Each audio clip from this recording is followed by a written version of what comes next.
오늘 함께 하나님께서 저희에게 주신 말씀은 갈라디아서 3장 23절에서 29절 말씀입니다. 갈라디아서 3장 23절에서 29절 말씀입니다.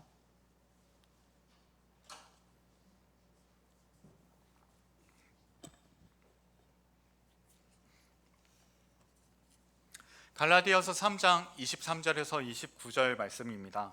제가 받들어 읽도록 하겠습니다. 믿음이 오기 전에 우리는 율법 아래에 매인 바 되고 계시될 믿음의 때까지 갇혔느니라. 이같이 율법이 우리를 그리스도께로 인도하는 초등 교사가 되어 우리로 하여금 믿음으로 말미암아 의롭다함을 얻게 하려 함이라. 믿음이 온 후로는 우리가 초등 교사 아래에 있지 아니하도다.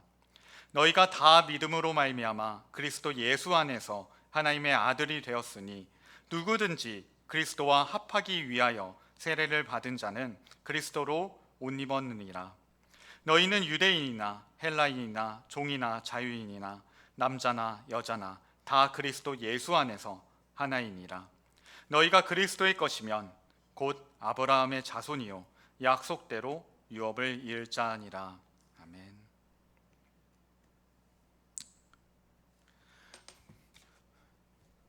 네, 안녕하세요. 사랑하는 은국교회 성도님들, 오늘도 하나님의 말씀을 통해 하나님을 사랑하고 또 이웃을 사랑하는 그런 저희가 되기를 소망합니다. 미국에서 한 재미있는 실험이 있었습니다. 2012년에 그런 실험이 있었는데, 다음 혹시 슬라이드 바로 넘겨주실 수 있으실까요? 네, 여기 보시는 옷이 흰 옷이잖아요. 참가자들을 모집해서 흰 옷을 입히고 두 그룹으로 나눠서 한 그룹은 이 흰옷은 의사 가운이야 라고 말해 주었고, 또 한 그룹에게는 이 흰옷은 화가 작업복이야 라고 말해 주었습니다. 그래서 그들에게 한 몇 주간 약간 의사들에게만 유리한 그런 시험 문제들을 풀게 하고 실제로 테스트를 보았다고 합니다. 이 두 그룹의 성적이 과연 어떠했을까요? 당연히 다르니까 아마 예화로 들고 왔겠죠. 네, 꽤나 많이 달랐다고 합니다. 한 그룹은 놀랍게도 의사 가운을 입었다고 생각한 그 그룹들이 자기가 의사가 아닌데도 훨씬 더 높은 집중력과 정확성을 보였다고 합니다. 이렇게 옷에 대한 인식이 자기 자신에 대해서 어떻게 이해하는지를 바꾸고 그 행동까지 바꾼 것을 볼 수 있습니다. 아마 저희도 일상생활 중에 자주 경험할 것입니다. 어디 공적인 자리에 나아갈 때는 최대한 정중하게 혹은 양복을 입게 되고, 운동복을 입으면서 또한 운동을 하고 그런 조금 더 캐주얼함으로 또 친구를 만나기도 합니다. 그리고 이런 옷차림뿐 아니라 출신 학교나 직급을 알게 되면 또 다 관계가 달라지기도 합니다. 우리는 그렇게 무의식 중에 겉모습과 또한 사회적 지위로 서로를 판단하곤 합니다. 그렇다면 한번 지금 우리는 어떠한 옷을 입고 계신가요? 또 주일날 교회에서 만날 때 우리는 어떠한 옷을 입은 사람으로 서로를 보고 있나요? 이 말은 서로를 어떤 사람으로 보고 있나요? 와 질문이 같아질 것입니다. 그런데 너무도 놀랍게 오늘 본문에서 바울은 다른 옷 말고 딱 하나, 바로 그리스도로 옷 입었다고 말하고 있습니다. 그것도 모두가 그리스도로 옷 입었다고 말하고 있습니다. 그러면 이것이 조금 낭만적인 의미일지 아니면 실제적으로 어떠한 의미를 갖는지 이 문제를 한번 풀어보려고 합니다. 지난 갈라디아서 1장에서는 다른 복음은 없다, 오직 믿음으로 너희가 의롭게 되었다라는 것을 1, 2장 내내 살펴보았습니다. 3장 전반부에선 아브라함의 복이 나오면서 아브라함의 복이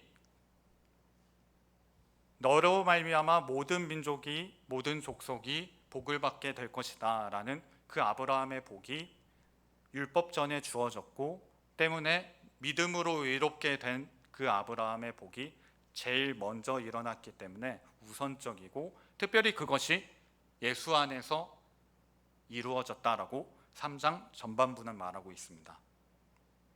그럼 이제 후반부로 나와서 이제 바울은 그 약속이 어떻게 실현되었는지 그리스도로 옷 입었다고 말하고 오늘 유업이라는 단어도 등장하는데 이것에 대해서 명확하게 좀 더 파악하기 위해서는 저희가 두 가지 문제를 한번 풀어봐야 합니다. 네, 첫 번째 문제를 풀어볼 텐데 첫 번째 문제를 풀어보기 전에 함께 갈라디아서 3장 23절과 24절의 말씀을 읽어보도록 하겠습니다. 함께 읽겠습니다. 믿음이 오기 전에 우리는 율법 아래에 매인 바 되고 계시될 믿음의 때까지 갇혔느니라. 믿음이 온 후로는 우리가 초등교사 아래에 있지 아니하도다. 네, 제가 빨간색으로 표시해 뒀는데 아마 눈치 빠르신 분들은 아시겠지만 첫 번째 질문이 여기서 나갑니다. 믿음이 오기 전, 믿음이 온 후는 무슨 의미일까요? 여기서 마치 믿음이라는 게 사람처럼 왔다라고 표현하고 있는데 그러면 그 믿음은 무엇일까요? 를 풀어야지 믿음이 오기 전과 후를 알 수 있을 것입니다. 이 질문에 대한 답은 좀 잠시 내려놓고 두 번째 질문으로 바로 나아가겠습니다. 그 질문을 보기 전에 제가 갈라디아서 3장 27절을 읽어보겠습니다. 누구든지 그리스도와 합하기 위하여 세례를 받은 자는 그리스도로 옷 입었느니라. 저도 그냥 일상적으로 읽던 성경 구절이었는데 설교를 준비하면서 자세히 보다 보니까 여기 빨간색이 뭔가 이상해서 이렇게 가져와 보았습니다. 그리스도와 합하기 위하여 세례를 받은 자라고 말하고 있는데 한번 질문해 볼 것이 그러면 그리스도와 연합하기 위해서 먼저 세례를 받아야 된다는 말이 될 수도 있을 텐데 지금 바울은 갈라디아서 내내 율법을 지켜야 그래도 구원받으려면 예수님도 믿고 율법도 지켜야지 할례도 받아야지 라고 말하는 것에 대해서 반대하고 이 갈라디아서를 썼습니다. 그런데 그래도 그리스도인이면 예수님은 믿고 세례는 받아야지 라고 말하는 지금 저 문장이 되어버릴 수도 있는데 과연 이 모순을 우리는 어떻게 해결할 수 있을까요? 이렇게 두 가지 문제를 푼다면 오늘 바울이 말하고자 하는 것이 무엇인지 그리고 바울을 통해서 하나님께서 저희에게 무엇을 말씀하고 싶으신지를 더 분명하게 알 수 있을 것입니다. 네, 그래서 첫 번째부터 한번 문제를 풀어보려고 하는데 아까 말씀드렸다시피 첫 번째 문제는 믿음이 오기 전과 믿음이 온 후입니다. 이것이 무엇을 가리키는지에 대해서 첫 번째 질문이었죠. 이를 위해서 이번에 중간에 껴져 있는 24절과 함께 갈라디아서 3장 23절부터 25절을 함께 읽어보겠습니다. 함께 읽겠습니다. 믿음이 오기 전에 우리는 율법 아래에 매인 바 되고 계시될 믿음의 때까지 갇혔느니라. 이같이 율법이 우리를 그리스도께로 인도하는 초등교사가 되어 우리로 하여금 믿음으로 말미암아 의롭다함을 얻게 하려 함이라. 믿음이 온 후로는 우리가 초등교사 아래에 있지 아니하도다. 24절을 가져온 이유는 24절이 가장 큰 힌트이기 때문입니다. 여기서 24절에 보면 이같이 율법이 우리를 그리스도께로 인도하는 초등교사가 되었다고 말하고 있습니다. 그러니까 여기서 우리는 또한 그 갈라디아서 교인들만 말하는 것이 아니라 하나님 나라 백성 전체라고 말한다면 곧 율법은 하나님 나라 백성 모두를 예수님께로 이끄는 그런 임시적인 일시적인 지도자, 인도자 역할을 했다고 볼 수 있습니다. 율법이 그렇게 이끌었다면 이제 25절에서 자연스럽게 읽을 수 있는데 믿음이 온 후, 곧 예수님이 온 후로는 이제 초등교사였던 그 율법이 더 이상 그 기능을 하지 못한다고 말하고 있습니다. 때문에 믿음이 오기 전과 온 후로는 예수님께서 오시기 전과 오신 후라고 볼 수 있습니다. 이 점은 히브리서 1장과도 맞닿아있는데 1장 1절에서 2절을 보면 옛적에는 선지자들을 통하여 말씀하시던 그 하나님께서 이 마지막 날에는 아들을 통하여 말씀하셨다라고 말하며 하나님께서 자신을 드러내시는 그러한 것과 또한 하나님께서 너희들을 반드시 구원하겠다라면서 인류 역사에 뛰어든 그 결정적인 사건이 바로 예수님께서 오셨다는 것으로 저희는 살펴볼 수 있습니다. 예수님께서 오셔서 완전히 다른 새 시대가 시작되었습니다. 그러면 그 새 시대엔 어떤 일이 일어날까요? 두 번째 문제를 풀기 전에 이것부터 함께 먼저 살펴볼 텐데 고린도후서 5장 17절 말씀을 함께 읽어보겠습니다. 함께 읽겠습니다. 그런즉 누구든지 그리스도 안에 있으면 새로운 피조물이라 이전 것은 지나갔으니 보라 새 것이 되었도다. 네, 여기서 너무도 놀랍게 지금 그리스도 안에 있으면 새로운 피조물이라고 말하고 있죠. 피조물이라고 이 단어를 본다면 하나님의 천지창조라는 개념을 떠올릴 것입니다.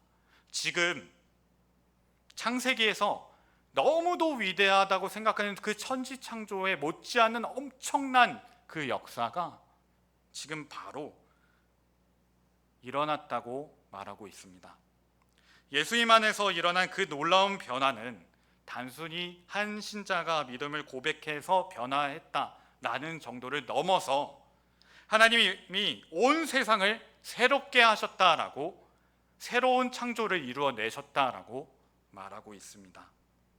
이것을 기억하면서 예수님께서 오셨다는 것이 그 새 시대가 이렇게 놀라운 거구나 라는 것을 기억하면서 두 번째 질문으로 한번 넘어가 보겠습니다.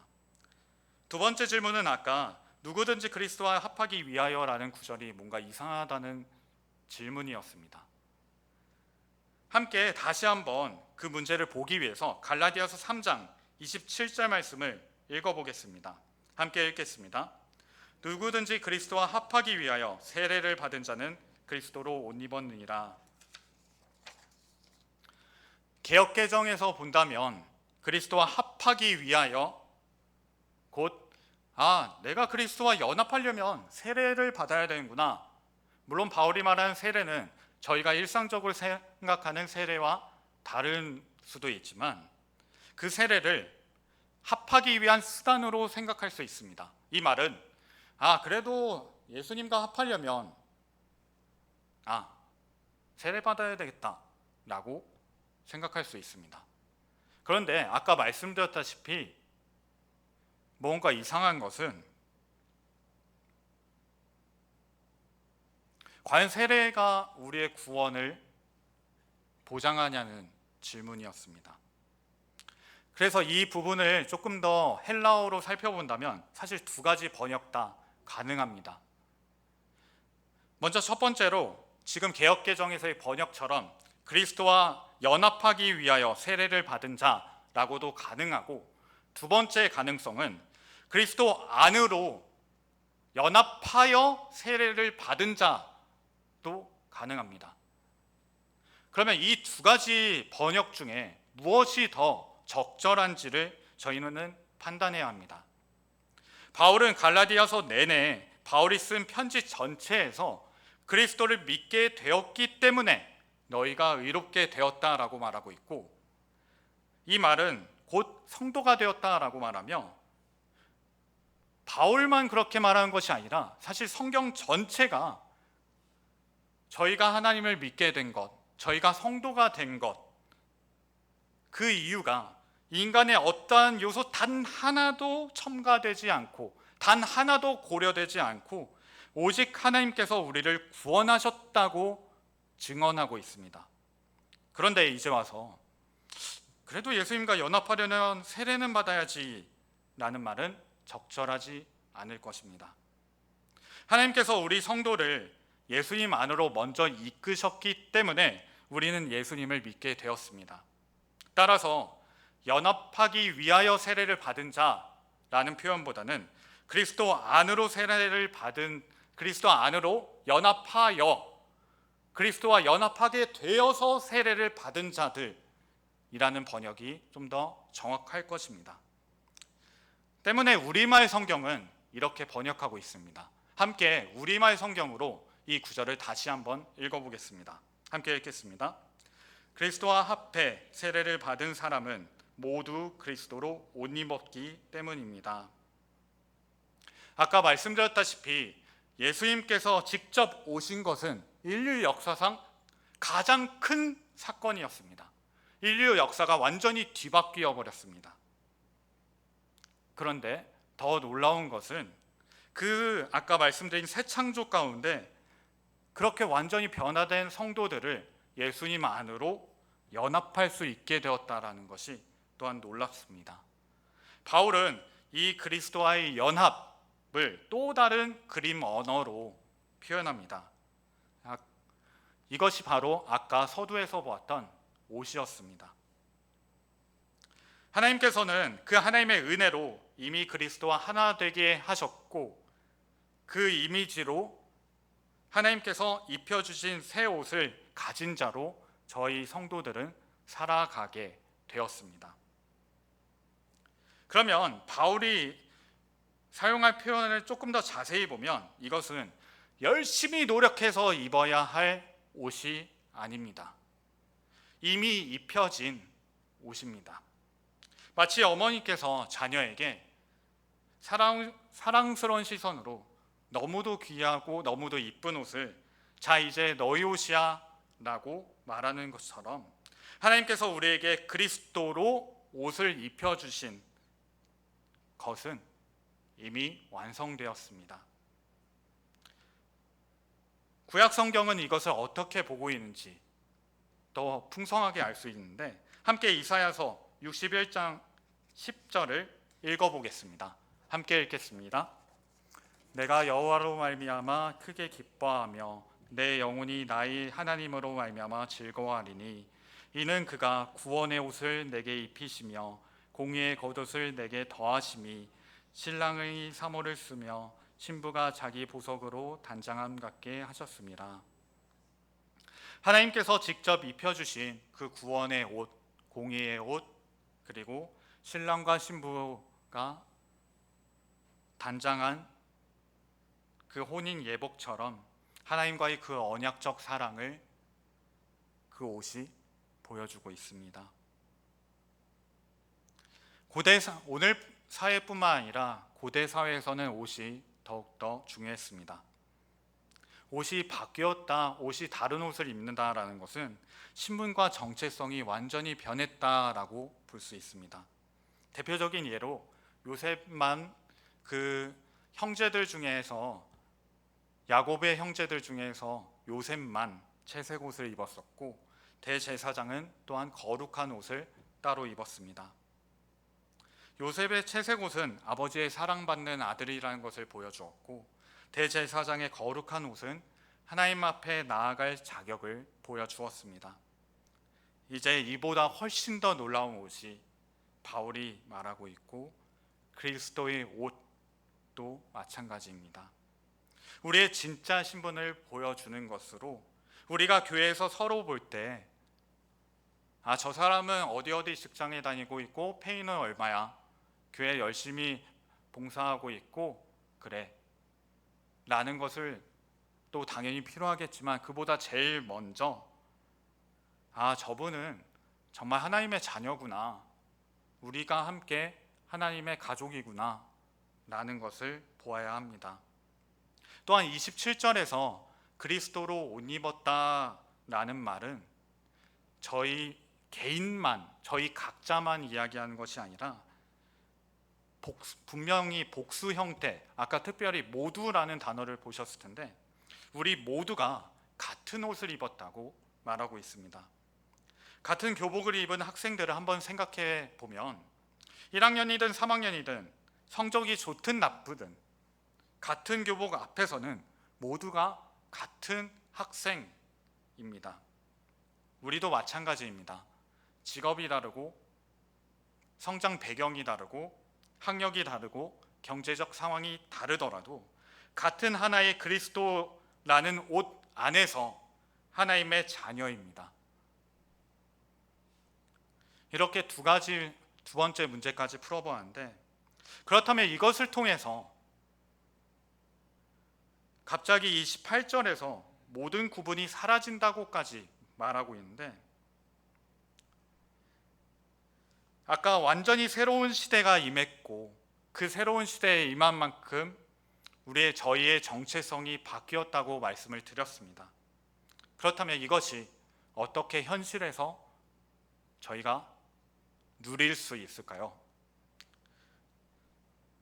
바로 이어지는 28절이 이를 말해줍니다. 함께 갈라디아서 3장 28절을 읽어보겠습니다. 함께 읽겠습니다. 너희는 유대인이나 헬라인이나 종이나 자유인이나 남자나 여자나 다 그리스도 예수 안에서 하나니라. 다만 여기에서 헬라어로 조금 더 적절하게 번역한다면 우리말 성경으로 다시 한번 저희가 함께 읽어보겠습니다. 함께 읽겠습니다. 유대 사람도 없고 그리스도 사람도 없고 종도 없고 자유인도 없고 남자도 없고 여자도 없습니다. 여러분 모두는 그리스도 예수 안에서 하나이기 때문입니다. 네, 이렇게 모두가 없다를 반복하면서 어떠한 구분선이 전혀 없어졌고 저희 모두가 그리스도 예수 안에서 하나라고 말하고 있습니다. 같은 그리스도라는 그 옷을 입은 사람들에게는 기존에 구분했던, 차별했던 그 모든 선이 사라졌습니다. 또한 놀라운 것은 바울이 여기서 말하고 있고 바울을 통해 하나님께서 말씀하시는 것은 너희 모두는 하나가 되어야 한다라고 말하는 것이 아니라 너희 모두는 이미 하나이다 라고 말하고 있습니다. 하나가 되어야 한다라는 명령 대신 이미 하나라고 그 진리로 저희에게 전해주고 계십니다.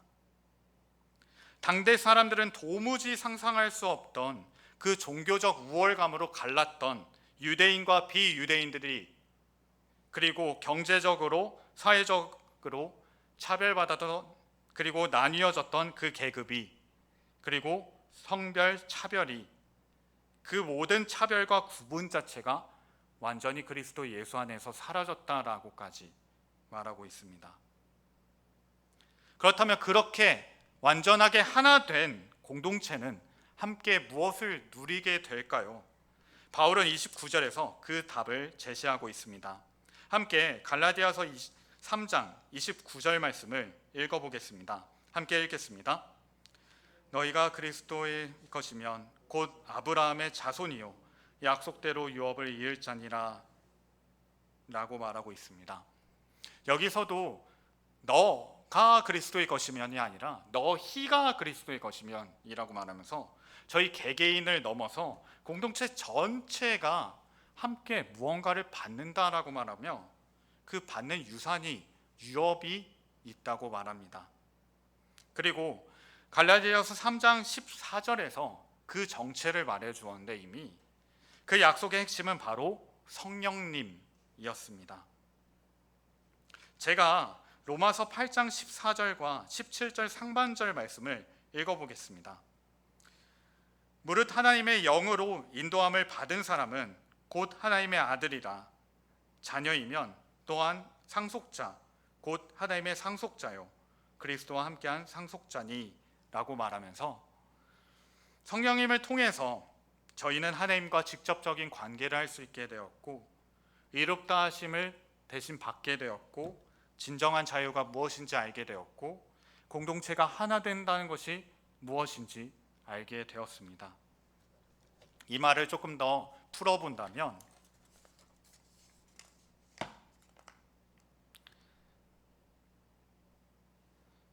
조금 더 풀기 전에 하나의 개념으로 모아보자면 바로 완성될 하나님의 나라를 보여줍니다. 하나님과 직접 관계한다는 말은 하나님 나라에서는 이제 중보자 없이 하나님과 만나게 될 것이라고 말하고, 의롭다 하심의 확신은 하나님 나라에서는 죄의 문제가 완전히 해결되었다고 말합니다. 진정한 자유는 하나님 나라에서는 모든 속박에서 해방되었다고 말합니다. 공동체의 하나됨은 하나님 나라에서는 완전한 화합이 이루어졌다고 말하고, 그리고 마지막 미래 완성의 보증은 그런 하나님의 나라가 반드시 완성될 것이라고 보여줍니다. 에베소서가 말하는 것처럼 성령님은 우리 기업의 보증입니다. 즉 성령님을 통해 저희가 지금 경험하는 것들은 미래에 올 완벽한 하나님의 나라에 대한 맛보기입니다. 한번 상상해 보시면 좋겠습니다. 만약 저희가 세계 최고의 레스토랑에서 오픈 전에 미리 초대받아서 완성된 요리를 맛볼 수 있다면 아마 그것만으로 엄청난 특권이라고 여길 것입니다.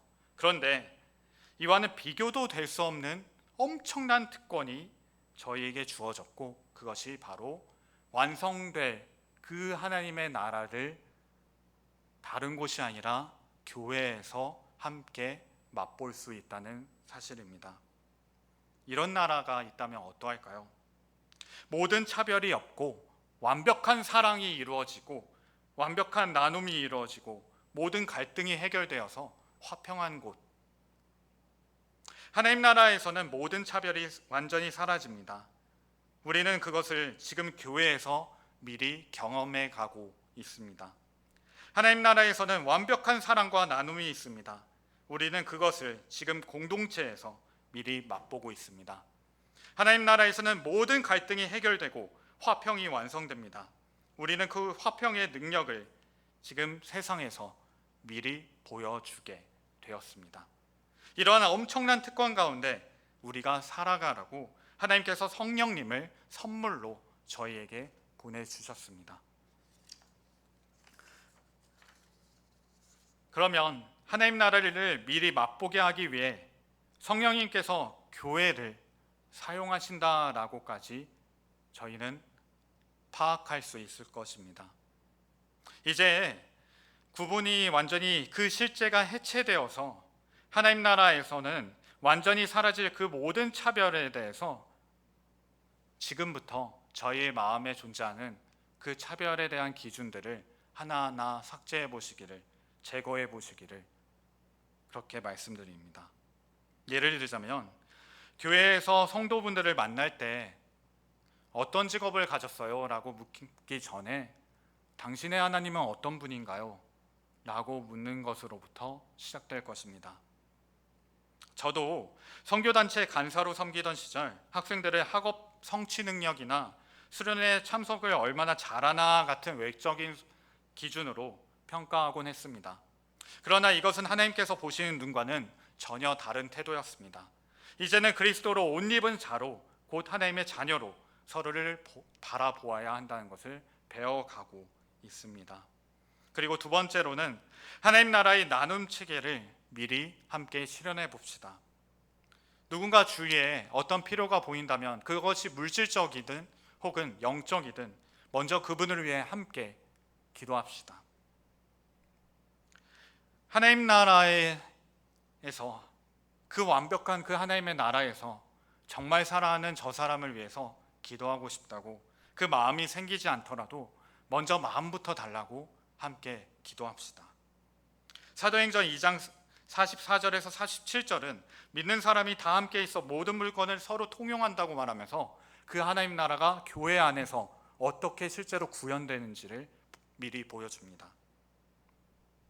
그리고 이제 교회를 넘어서 정말로 하나님 나라가 아예 무엇인지조차 모르는 그 대상들을 향해서 나아갈 때 저희의 그 일터에서 저희는 하나님 나라가 어떤 곳인지, 얼마나 아름답고 얼마나 멋진 곳인지를 보여주는 통로입니다. 그렇게 차별 없는 하나님의 사랑과 정직함을 실천함으로써 그런 통로의 역할을 감당해낼 수 있을 것입니다. 오늘 그 두 질문의 답을 통해서 저희는 확인할 수 있었습니다. 예수 그리스도께서 오셔서 완전한 새 시대가 열렸고, 그 새 시대는 완전히 새로운 창조물이 이루어졌고, 그 새로운 창조물인 성도는 특별히 그리스도와 연합되어서 그리스도라는 옷을 입게 되었습니다. 각각 나뉘어진 파편, 옷자국, 뜯어진 옷자국이 아니라 하나의 옷으로서 개개인을 넘어 하나의 공동체가 되어서 모든 차별이, 그 구별이 없어진 그 사라진 공동체에서 성령님을 상속받았습니다.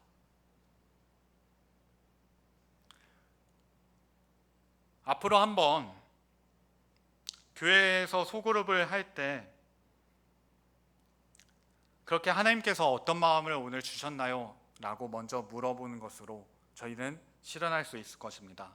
그리고 주일 예배 후에 청년부 이번에 적용 포인트이기도 하는데, 친한 사람에게만 다가가는 것이 아니라 저분도 하나님의 가족이구나, 나의 가족이구나, 낯선 분들에게 먼저 나아가는 그런 저희가 또 하나님 나라의 맛보기 통로일 것입니다. 그리고 직장에서 학벌이나 연봉으로, 학연으로, 지연으로 동료를 가르지 말고 정직한 마음으로, 배려로, 하나님이 주신 은사와 성품으로 서로를 존중하는 우리를 보면서 세상은 결코 볼 수 없는 그 하나님 나라를 볼 수 있을 것입니다. 이것이 바로 그리스도로 옷을 입은 공동체의 모습입니다. 우리는 성령님께서 가져온 새 시대의 백성으로, 그리스도로 옷 입은 하나된 공동체로 성령님의 능력과 열매를 함께 세상에 증거하는 존재들입니다. 때문에 우리가 지금 이 지상에서 살아가고 있습니다. 오늘 주신 말씀을 기억하면서 함께 기도하면 좋겠습니다. 특별히 기도하길 원하는 것은, 주님, 우리 공동체가 하나님 나라의 미리 보기, 맛보기가 되게 하소서.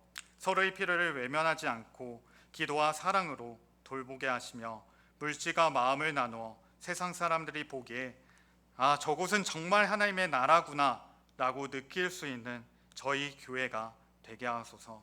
저희 안에 있는 차별과 벽을 허물고 함께 웃고 울며 주님의 은혜를 나누는 공동체가 되게 하소서를 위해서 함께 기도하겠습니다.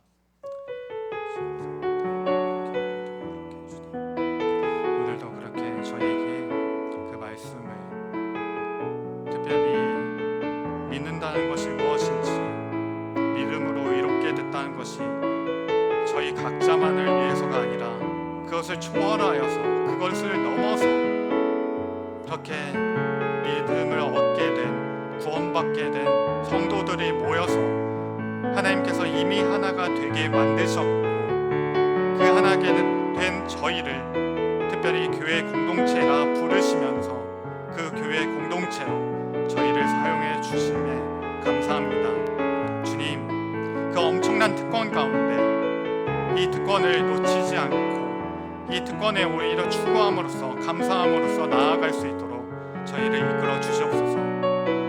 그렇게 주님 나아갈 때 정말 이것이 단순히 허공에 떠도는 진리가 아니라 정말 참된 진리라는 것을 저희의 삶 가운데 매일매일 경험되어지는 시간이 될 수 있도록